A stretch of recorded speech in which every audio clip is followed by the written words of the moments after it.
Good morning student. BSN international senior secondary school Begu की ओर से आयोजित ऑनलाइन क्लासेस में मैं आपका हार्दिक स्वागत करती हूँ। आज कक्षा 8 विषय सामाजिक विज्ञान, जिसके अंतर्गत भूगोल का द्वितीय पाठ है भूमि, मृदा, जल, प्राकृतिक वनस्पति और वन्य जीवन संसाधन, इसके बारे में हम आज पढ़ेंगे। तो आप सभी अपने सामाजिक विज्ञान के अंतर्गत जो भूगोल की पाठ्य पुस्तक है उसको खोलकर बैठे। इसका जो दूसरा पाठ है उसको आज हम पढ़ेंगे। तो भूमि, मृदा, जल, प्राकृतिक वनस्पति और वन्य जीवन संसाधन किस प्रकार से हमारे लिए महत्वपूर्ण है, उनका हमारे जीवन में क्या स्थान है, इसके बारे में हम चर्चा करेंगे।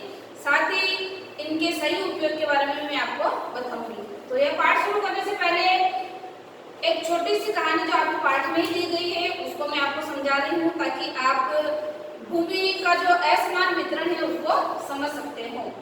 तंजानिया अर्थात अफ्रीका में एक छोटे गांव में मांबा, जो कि एक व्यक्ति का नाम बताया गया है, पानी लाने के लिए प्रातः शीघ्र उठती है। यह एक लड़की है जो कि तंजानिया अर्थात अफ्रीका में रहती है और पानी भरने के लिए जल्दी उठती है। क्यों? क्योंकि पानी उसको दूर के स्थान से लाना पड़ता है। उसे बहुत दूर जाना पड़ता है पानी लेने के लिए, और वह 2-3 घंटे के बाद पानी लेकर लौटती है। इसके उपरांत वह घर के कार्यों को करती है, साथ ही अपने माँ का हाथ भी बटाती है और अपने भाइयों को बकरियों की देखभाल में मदद भी करती है। उसके पूरे परिवार के पास छोटी सी झोपड़ी है और चारों ओर से उसकी झोपड़ी जो है चट्टानी जो भूमि है उसके ऊपर स्थित है।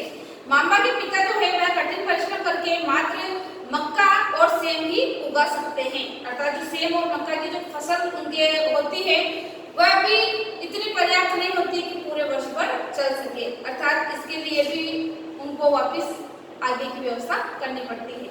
ये तो हो गया मांबा का परिवार। अब एक परिवार दूसरा बताया है पीटर का, जो कि न्यूजीलैंड का है। उसमें बताया गया है कि भेड़ पालन प्रदेश के मध्यवर्ती भाग में यह रहता है पीटर, जहाँ उसका परिवार ऊन बनाने का कार्य करता है। प्रतिदिन जब पीटर स्कूल से लौटता है वह अपने चाचा को अपनी भेड़ों की देखभाल करते हुए देखता है। यहाँ पर वह देख रहा है कि उसका चाचा उसकी जो भेड़ें है उसकी देखरेख कर रहा है। और मांबा के लिए बताया गया है कि मांबा जब पानी भरकर लौटती है, अर्थात उसकी स्कूल की व्यवस्था भी नहीं है, दूर से पानी लाती है, तब वह घर आकर भी अपनी माँ का हाथ बटाती है। वह अपने चाचा को भेड़ों की देखभाल करते हुए देखता है। उनका भेड़ों का बाड़ा कुछ दूरी पर पहाड़ों में लगे हुए एक विस्तृत घास के मैदान के अंदर स्थित है। वहाँ नवीनतम प्रौद्योगिकी के उपयोग के कारण एक वैज्ञानिक विधि से वह जैविक कृषि द्वारा सब्जियों भी उगाता है, अर्थात भेड़ पालन का काम तो कर ही रहा है, उसके साथ जैविक सब्जियां भी उगा रहा है। और पानी की व्यवस्था है और स्कूल की व्यवस्था है, सारी व्यवस्था है। किस कारण से? कि यह तो जो जिस स्थान पर रहता है वहाँ पर पानी की उपलब्धता है, और मांबा जहाँ पर रहती है वहाँ की भूमि क्या है? कठोर है, पथरीली है, अर्थात वहाँ पानी नहीं है, इसके लिए उसको काफी दूर जाना पड़ता है। तो मांबा और पीटर विश्व के दो विभिन्न स्थानों में रहते हैं। एक कहाँ रह रहा है? तंजानिया अर्थात अफगानिस्तान अफ्रीका में रह रहा है, और दूसरा है जो पीटर वह न्यूजीलैंड में रह रहा है। और उनके जीवन व्यतीत करने में बहुत अंतर है। दोनों के जीवन व्यतीत में क्या है? भारी अंतर है। जो अंतर मैंने आपको बता दिया है उनकी दिनचर्या के द्वारा। यह विभिन्नता भूमि की गुणवत्ता, अब यह विभिन्नता किस प्रकार से पाई जाती है? विभिन्नता को आप देखना, विभिन्नता के जो पॉइंट मैं आपको बता रही हूँ आप उसको जरूर नोट करेंगे। भूमि की गुणवत्ता, भूमि की गुणवत्ता अर्थात भूमि एक जगह पथरीली बताई गई है, एक जगह घास के मैदान में वह रह रहा है, तो भूमि की गुणवत्ता हो गया, मृदा हो गई, जल, ये इसके कारण है विभिन्नता के। प्राकृतिक वनस्पति, प्राकृतिक वनस्पति, और आगे आप लिखोगे इसके अंतर्गत प्राणियों और प्रौद्योगिकी, प्राणियों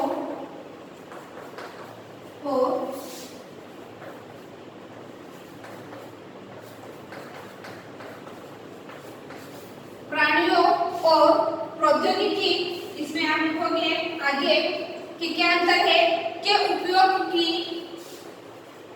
उपयोग की भिन्नता के कारण, भिन्नता के कारण, अर्थात कितने कारण हैं उनकी विभिन्नता की। दोनों जो अलग अलग स्थान बताए गए हैं, एक बताया गया है तंजानिया जो कि अफ्रीका है और एक बताया गया है पीटरको जो कि न्यूजीलैंड का है। तो दो विभिन्न स्थान हो गए। तो वहां पर किस प्रकार की विभिन्नता पाई जा रही है? भूमि में अंतर पाया जा रहा है, अर्थात भूमि की जो गुणवत्ता है उसमें अंतर बताया गया है, मृदा में अंतर बताया गया है, जल में अंतर बताया गया है, प्राकृतिक वनस्पति प्राणी और प्रौद्योगिकी उपयोग की विभिन्नता के कारण दोनों जो स्थान है वहां पर विभिन्नता पाई जाती है। इन स्थानों का एक दूसरे से भिन्न होने का मुख्य कारण इस प्रकार के संसाधनों की उपलब्धता है कि एक जगह तो इतने सारे जो उत्पादन है, जो संसाधन है वह मिल रहे हैं और दूसरी जगह किसी किसी की बिल्कुल ही कमी देखी जा सकती है। आगे हम इसमें पहला जो पॉइंट लेंगे वह आप लोग भूमि। भूमि से आप सभी भलीभांति परिचित है। भूमि पर हम रहते हैं तो जितने भी महत्वपूर्ण प्राकृतिक संसाधन हैं उसमें पहला स्थान किसको प्राप्त है? भूमि को। अर्थात भूमि प्राकृतिक संसाधनों में महत्वपूर्ण स्थान रखती है। भूपृष्ठ के कुल क्षेत्रफल का लगभग 30% भाग भूमि है। कितने प्रतिशत? 30%। 30% जो भाग है वह क्या है? भूमि है। आगे आप देखोगे यही नहीं, इस थोड़े से प्रतिशत के भी सभी भाग आवास योग्य नहीं है। अर्थात जो 30% भूमि है वह भी सारी भूमि आवास योग्य नहीं है। अर्थात हर जगह पर मकान बनाकर नहीं रहा जा सकता है। कहीं उबड़ खाबड़ जमीन है, कहीं पथरीली है, कहीं पठार है, तो ऐसे करके हर स्थान पर रहा नहीं जा सकता है, आवास के योग्य नहीं है। मुख्यतः भूमि और जलवायु के भिन्न भिन्न लक्षणों के कारण विश्व के विभिन्न भाग में जनसंख्या का वितरण असमान रूप से पाया जाता है। उबड़ खाबड़ अब भूमि कौन कौन सी बताई गई है उसमें आप लिखोगे भूमि पथरीली है, उबड़ खाबड़ है, इस प्रकार से आप लिखोगे। ध्यान सुन भी सकते हो आप। इसमें आप लिखोगे कि भूमि उबड़ खाबड़,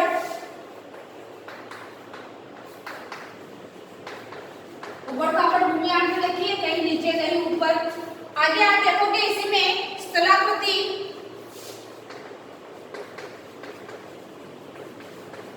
ये भूमि की विभिन्नता बता रही हूं मैं आपको किस किस प्रकार से विभिन्न विभिन्न रूप में पाई जाती है। पर्वतों के त्रिभुजाल, पर्वतों के त्रिभुजाल ये 30% के अंतर्गत ही आ रहे हैं। जलाक्रांत,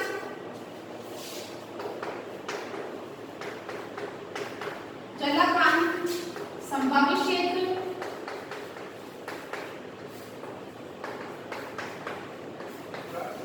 जलाक्रांत संभावित क्षेत्र, मरुस्थल क्षेत्र,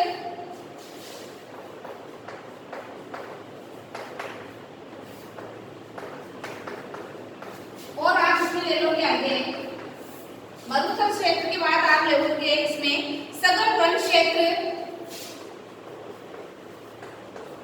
सघन वन क्षेत्र। अब सघन वन क्षेत्र के अंतर्गत आप ले लेंगे विरल और निर्जन, विरल और निर्जन। ये ऐसे स्थान है जहाँ पर कोई भी नहीं रहता है, अर्थात इंसान तो रहते ही नहीं है विरल और निर्जन क्षेत्रों के अंतर्गत। उर्वर मैदानों और नदी घाटियों में कृषि के लिए उपयुक्त भूमि उपलब्ध है, इसलिए ये स्थान विश्व के सघन क्षेत्र के अंतर्गत बसे हुए हैं। आगे आप भूमि के ही अंतर्गत लेओगे। यह तो मैंने भूमि को बताया कि भूमि किस प्रकार से बटी हुई है, जैसे कि भूमि उबड़ खाबड़ है, स्थलाकृति है, पर्वतों के त्रिभुजाल के अंतर्गत भूमि पाई जाती है, जलाक्रांत संभावित क्षेत्र के अंतर्गत भूमि है, मरुस्थल क्षेत्र और सघन वन क्षेत्र इसके अंतर्गत विरल और निर्जन क्षेत्र को भी लिया जा सकता है। अब आप देखोगे कि भूमि का जो उपयोग है 30% जो भूमि है उसमें किस प्रकार से इसका उपयोग मनुष्य के द्वारा किया जा रहा है, किन किन कामों में किया जा रहा है। तो भूमि का उपयोग करके आप आगे लिखोगे भूमि उपयोग।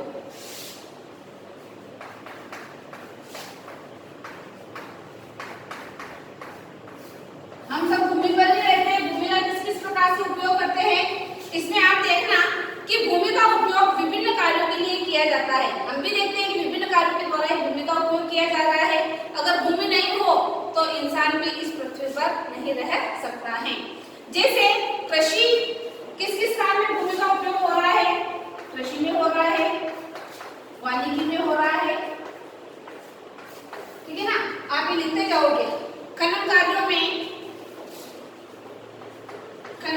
में,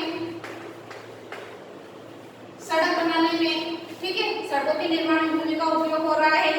साथ ही आप लिखोगे इसमें उद्योगों की स्थापना, अनेक उद्योगों की स्थापना जो भूमि पर की जा रही है, उद्योगों की स्थापना, ये सारा काम भूमि के उपयोग के द्वारा ही संभव हो पाया है। तो साधारण इसे भूमि उपयोग करते हैं। इसे क्या कहा जाएगा? जब भूमि का कृषि में, वानिकी में, खनन कार्यों में, सड़क निर्माण में एवं उद्योगों की स्थापना में उपयोग किया जाता है तो उसे क्या कहा जाएगा? भूमि उपयोग कहा जाएगा।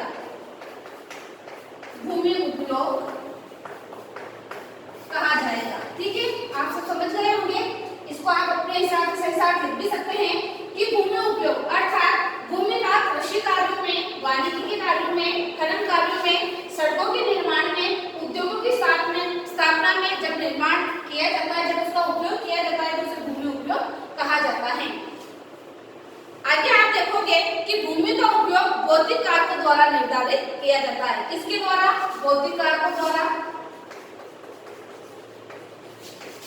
भौतिक कारकों के द्वारा इसका उपयोग निश्चित किया जाता है, जैसे स्थलाकृति, मृदा, जलवायु, खनिज और जल की उपलब्धता। इन बातों का इसके अंतर्गत ध्यान रखा जाता है। मानवीय कारक जैसे जनसंख्या और प्रौद्योगिकी भी भूमि उपयोग के महत्वपूर्ण निर्धारक माने जाते हैं। अब आगे आप देखोगे इसके अंतर्गत भूमि संसाधन का संरक्षण। ये तो हो गया भूमि का उपयोग किस किस प्रकार से किया जा रहा है, किन किन कार्यों में किया जा रहा है और भूमि उपयोग किसे कहते हैं, ये मैंने आपको बता दिया है। आगे आप देखोगे भूमि संरक्षण। भूमि का संरक्षण हम किस प्रकार से कर सकते हैं, उसमें आप लिखोगे भूमि संसाधन का संरक्षण। यह जो एक संसाधन है हमारे सामने महत्वपूर्ण, इसका संरक्षण किस प्रकार से किया जा सकता है इसके बारे में हम पढ़ेंगे। संरक्षण का अर्थ होता है उसका बचाव करना, देखरेख करना, किस प्रकार से उसको भविष्य के लिए सुरक्षित रखा जा सकता है। बढ़ती जनसंख्या तथा इसकी बढ़ती मांगों के कारण वन भूमि और कृषि योग्य भूमि का बड़े पैमाने पर विनाश हुआ है। इस बात से आप पहले पर भी परिचित होंगे। इससे इस प्राकृतिक संसाधन के समाप्त होने का डर भी पैदा हो गया है। इसीलिए वर्तमान में हम भूमि का संरक्षण किस प्रकार कर सकते हैं, तो यह महत्वपूर्ण बिंदु मैं आपको लिखा रही हूँ, वह आप साथ के साथ नोट कर लीजिएगा। जैसे कि वन रोपण द्वारा भूमि संसाधन का संरक्षण किस प्रकार करेंगे, पहला पॉइंट इसमें ले लेंगे वन रोपण द्वारा, अर्थात ज्यादा से ज्यादा हमें क्या करना है, पेड़ और पौधों को लगाना है, तो वन रोपण द्वारा। दूसरा ले लेंगे भूमि उद्धार,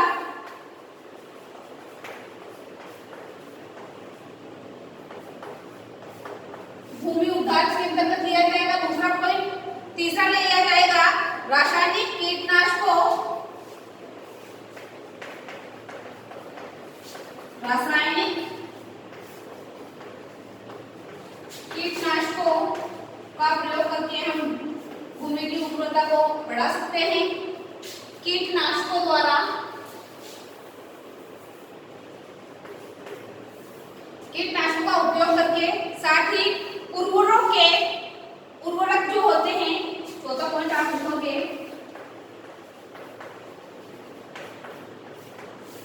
उर्वरकों के विनियमित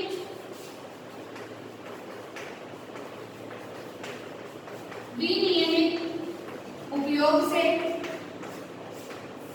अर्थात उर्वरक जो होते हैं उनका हमेशा अच्छी तरीके से उपयोग करके तथा अतिचारण पर रोक लगाकर।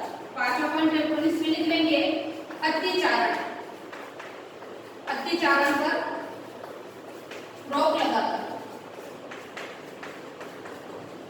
इस प्रकार से क्या किया जा सकता है, भूमि जो महत्वपूर्ण संसाधन है उसका संरक्षण किया जा सकता है। आदि भूमि संरक्षण के लिए प्रयुक्त सामान्य तरीके हैं जिन्हें हम अपने रोजमर्रा की जिंदगी में अपना सकते हैं और भूमि को संरक्षित कर सकते हैं। आगे हम पढ़ेंगे मृदा। अगला पॉइंट जो ले लेंगे, ये सभी पॉइंट आपने नोट कर लिए होंगे अपनी नोटबुक में। आगे जो है वह है मृदा।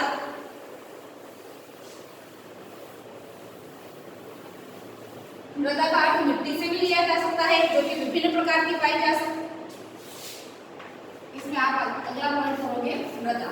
मृदा से भलीभांति परिचित है। पृथ्वी की पृष्ठ पर दानेदार कणों के आवरण की पतली परत मृदा कहलाती है। मृदा किसे कहते हैं ये आप लिखोगे। पृथ्वी के पृष्ठ पर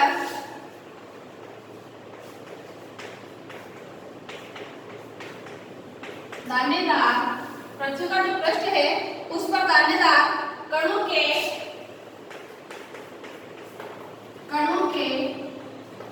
आवरण, पृथ्वी पर जो पृष्ठ है उस पर दानेदार कणों के आवरण की पतली परत, आवरण के पतली परत मृदा कहलाती है।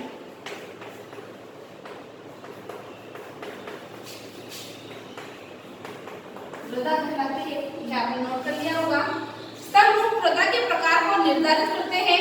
मृदा का निर्माण चट्टानों से प्राप्त खनिजों और जैव पदार्थों जैसे कि भूसंकलन द्वारा होता है। भूसंकलन को सामान्य रूप से शेल, मलबा या ढाल से गिरने वाली मिट्टी के संचलन के रूप में भी परिभाषित किया जा सकता है। बड़े बड़े पहाड़ों से जब चट्टानें खिसक जाती है तब भूसंकलन होता है। ये प्राय किस कारण से होते हैं? जैसे कि भूकंप के कारण भूसंकलन को देखा जा सकता है, साथ ही बाढ़ के कारण देखा जा सकता है, ज्वालामुखी के साथ घटित होते हैं। अर्थात भूसंकलन जो होता है वह किन कारणों से होता है, इसको आप नोट करेंगे। भूसंकलन प्राय भूकंप, बाढ़ और ज्वालामुखी के कारण देखा जा सकता है। यह तीन कारण है भूसंकलन के, भूकंप के द्वारा, बाढ़ के द्वारा और ज्वालामुखी के खिसकने के कारण ये घटित होता है भूसंकलन। साथ ही आप देखोगे कि लंबे समय तक अगर भारी बरसात जो होती है, भारी वर्षा जो होती है उस समय भी भूसंकलन बढ़ जाता है। तो अगला पॉइंट आप लिख सकते हो भारी वर्षा। अर्थात लगातार अगर बरसात होती रहती है तो पहाड़ी इलाकों में यह भूसंकलन हो जाता है। आगे आप देखोगे कि नदी के प्रवाह को कुछ समय के लिए भी यह भूसंकलन क्या कर देता है, अवरुद्ध कर देता है। रोड पर भी हम देखते हैं कि बहुत बार अगर मलबा पहाड़ों से गिरकर नीचे आ जाता है तो उस समय आवागमन भी बाधित हो जाता है। आगे आप देखोगे कि मृदा परिच्छेदिका अर्थात ह्यूमस और वनस्पति के साथ ऊपरी मृदा, सबसे ऊपर जो घास लगी हुई होती है, ठीक है, घास जो लगी हुई होती है इसको हम क्या कहेंगे, ह्यूमस और वनस्पति के साथ ऊपरी मृदा, यानी ऊपर का भाग। ये घास जो लगी होती है इसके बिल्कुल नीचे जो मिट्टी पाई जाती है उसके लिए कहा जाएगा। उसके नीचे जो भाग होता है वह बालू, गाद या क्ले के साथ मृदा कहलाती है। उसके नीचे अक्षय चट्टानी पदार्थ पाए जाते हैं और सबसे नीचे जलग चट्टानें पाई जाती हैं। अब अक्षय किसे कहते हैं, इसको आप जरूर नोट कर लीजिए। अक्षय किसे कहते हैं? तापमान परिवर्तन, इसको आप लिखोगे तापमान परिवर्तन। तापमान परिवर्तन, ये आपने इधर वाला नोट कर लिया होगा कि मृदा किसे कहते हैं। अब अक्षय से क्या तात्पर्य है मैंने आपको लिखा है, उसको आप नोट करोगे। तापमान परिवर्तन, तुषार क्रिया,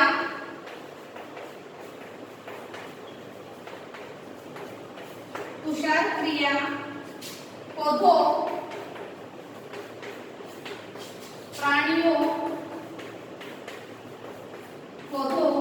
प्राणियों और मनुष्य के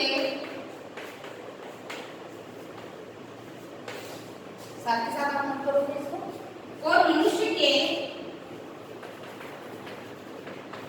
क्रियाकलाप द्वारा अनावृत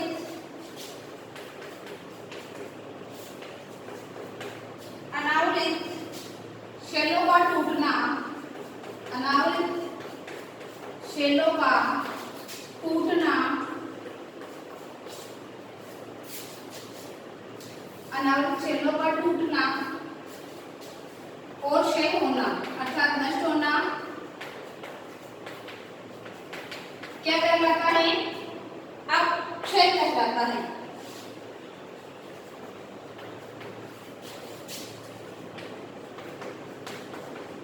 इसको आप नोट करो के साथ अपक्षय किसे कहते हैं? अर्थात तापमान परिवर्तन, तुषार क्रिया, पौधों, प्राणियों और मनुष्य के क्रियाकलाप द्वारा अनावृत शैलों का टूटना क्या कहलाता है? अपक्षय कहलाता है। आगे आप देखोगे कि मृदा, इसको किस प्रकार से बांटा गया है। ये मैं आपके सामने एक डायग्राम बना रही हूँ, उसको आपको अपनी नोटबुक में उतारना है और याद भी करना है। यह बहुत ही इम्पोर्टेंट है, एग्जाम में भी इस प्रकार का प्रश्न पूछ लिया जाता है। तो इसको आप करोगे मृदा, जिसको कि 5 भागों में बांटा गया है। मृदा करके आपको किस प्रकार से ये मृदा हुई है, एक बार आपको इधर बनाना है, ऐसा इधर, फिर इसके जो 3 भाग, टोटल जो 5 भाग हो रहे हैं उसका डायग्राम बनाकर मैं आपको बता रही हूँ। इसी प्रकार से आपको बनाना है और आपको याद भी करना है। इस प्रकार का जो प्रश्न है वह एग्जाम में पूछ लिया जाता है। ये मृदा, इसको भी इसी प्रकार से आप करोगे।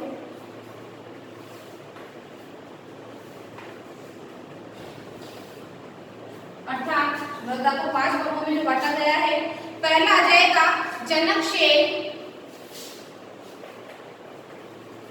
जनकशैल।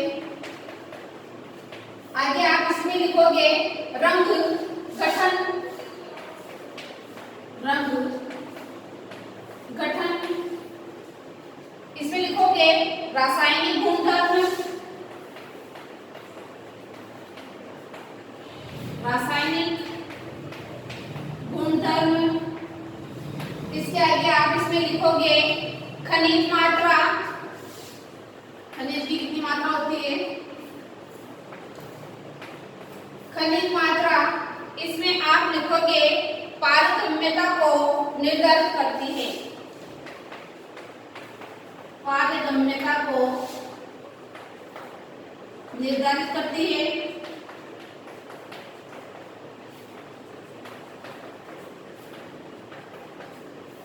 ये किसके बारे में बताया गया? मृदा निर्माण को प्रभावित करने वाले कारक। यहाँ आप लिखोगे, यह जो डायग्राम बना रही हूँ मैं आपके सामने, वह किसका है?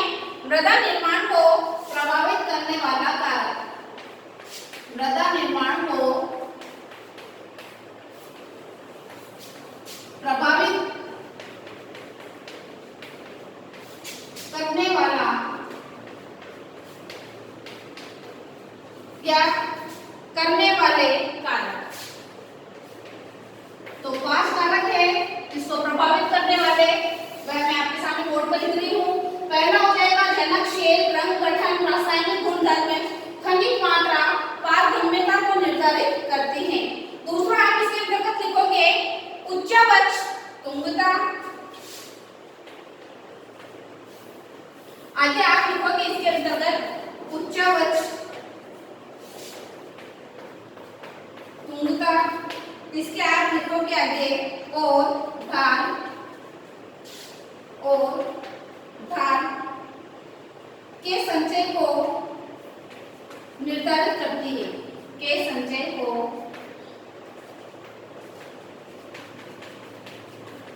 निर्धारित करती है। कौन करती है? मृदा करती है। आगे आप लिखोगे वनस्पति जात, वनस्पति जात, प्राणी जात और सूक्ष्म, जो सूक्ष्म जीव होते हैं उनके बारे में हम लिखेंगे। और सूक्ष्म जीव की दर को, सूक्ष्म जीव की दर को प्रभावित करते हैं, प्रभावित करते हैं। कौन? मृदा। इसके आगे हम और लिखेंगे इसमें कि समय मृदा, आगे आप लिखोगे मृदा परिच्छेदिका की मोटाई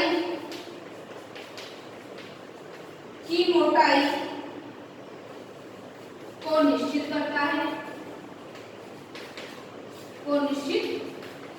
है।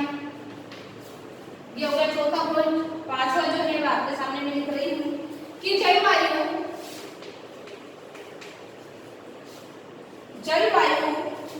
तापमान,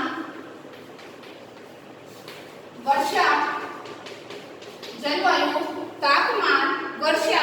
आगे आप लिखोगे इसमें और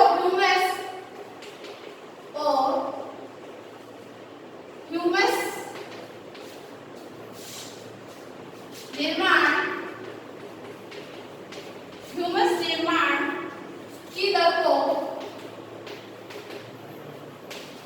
प्रभावित करता है। प्रभावित करते हैं। ठीक है, यह डायग्राम मैंने आपको बताया है।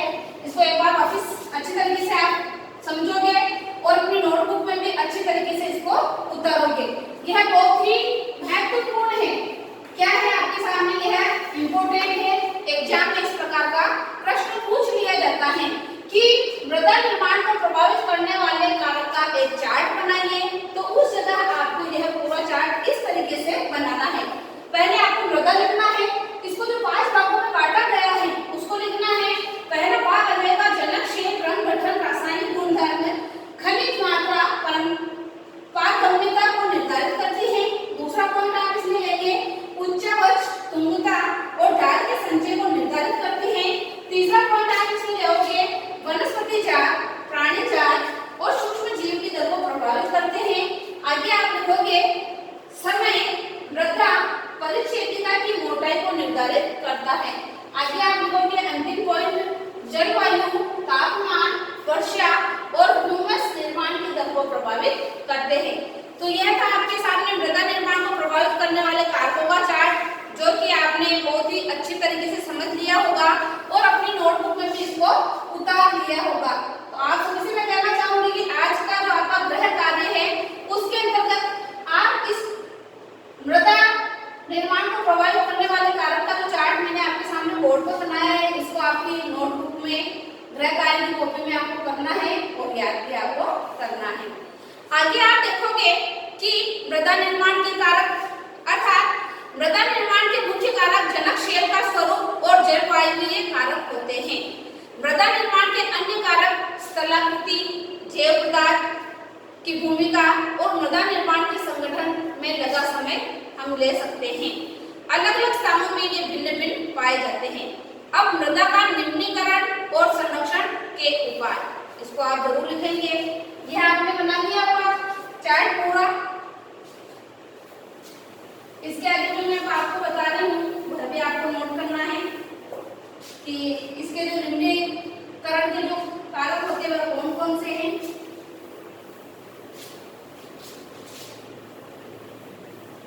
आगे आप नोट करोगे इसमें मृदा का निम्नीकरण,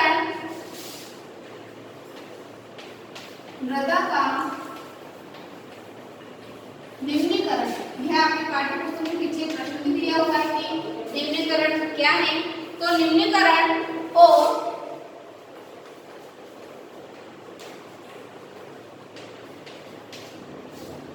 संरक्षण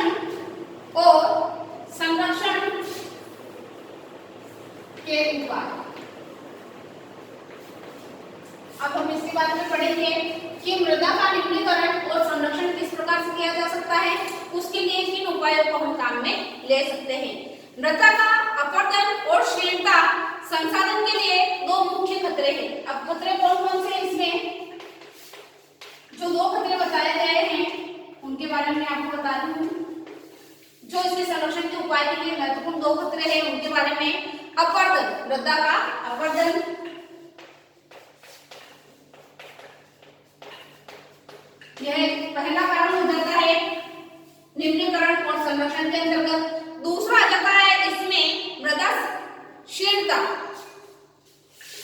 मृदा की क्षीणता इसका दूसरा खतरा पैदा हो जाता है, जिससे क्या होता है, मृदा जो है वह उपयोगी नहीं रहती है। आगे आप इसमें देखेंगे कि मानवीय और प्राकृतिक दोनों ही कारकों से मृदाओं का निम्नीकरण हो सकता है। तो मृदा का निम्नीकरण किन कारकों से हो सकता है? दो कारण इसमें बताए गए हैं, दोनों कारण आपको देखने हैं। पहला है इसमें प्राकृतिक कारण और दूसरा है मानवीय कारण।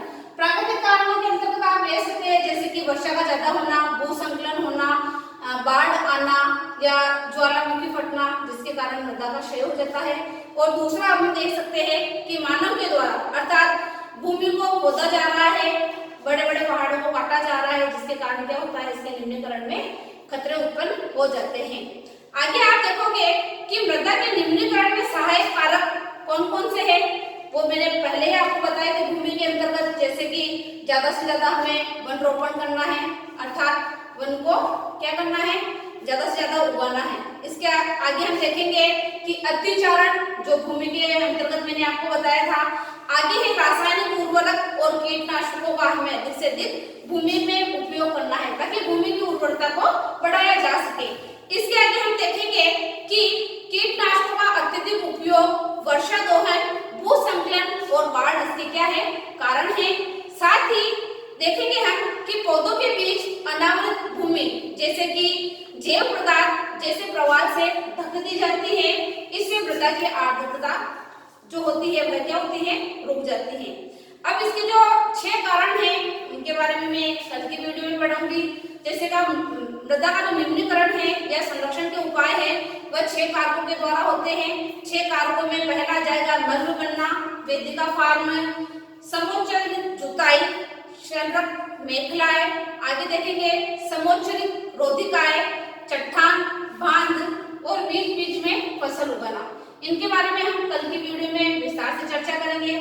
आज मैंने आपको भूमि, मृदा, वनस्पति जीवन संरक्षण के बारे में बताया है। तो भूमि और मृदा के बारे में मैंने आपको बताया है। भूमि के कारकों का जो चार्ट बनाया हुआ बहुत ही अच्छी तरीके से आपको समझ में आ गया होगा। फिर भी आपको इस पाठ में किसी भी प्रकार की असुविधा लगती है